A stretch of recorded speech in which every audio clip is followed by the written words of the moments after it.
La question de la participation des citoyens à la gestion de la chose publique se pose encore au Cameroun. Les organisations non gouvernementales arguent que des citoyens assistent en téléspectateurs à la vie de la nation sans pouvoir apporter leur contribution.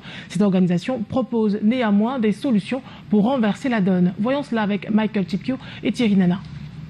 Le mouvement On est ensemble soutient le postulat selon lequel les citoyens doivent cesser d'être des spectateurs et prendre leurs responsabilités. Nous, on est parti sur des exemples simples.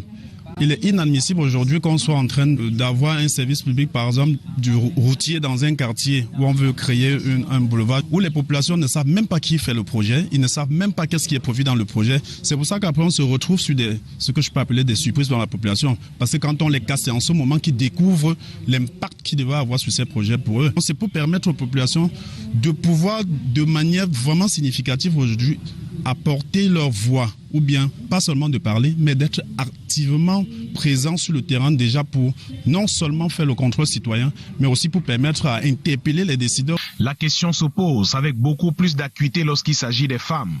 Ces dernières, très souvent éloignées de la vie citoyenne, à tort ou à raison. On a déjà une culture qui ne permet les femmes de participer.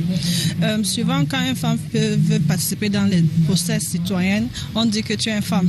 Il faut rester à la maison parce que ton travail, c'est seulement de faire accoucher les enfants, laver les habits et tout. Toutes les femmes doivent mettre ses opinions, les actions dans les choses qui les concernent. Parce que la femme, c'est la première personne dans la société qui prend chose de toute personne. Cette démission citoyenne s'explique aussi par le manque d'offres fiables d'informations politiques et certaines organisations de la société civile.